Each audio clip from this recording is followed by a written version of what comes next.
And if you still want more power than this, the MangoPower E portable power station also supports 240V split phase output.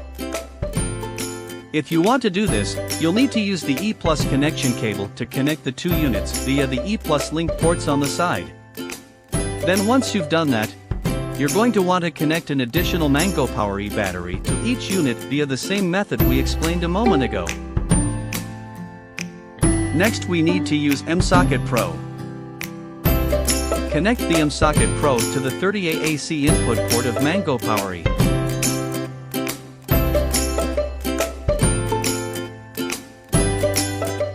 After that, turn both the stations on and use the touchscreen on one of them to toggle the AC from off to on. From here, you should now be able to get output power, which has been doubled.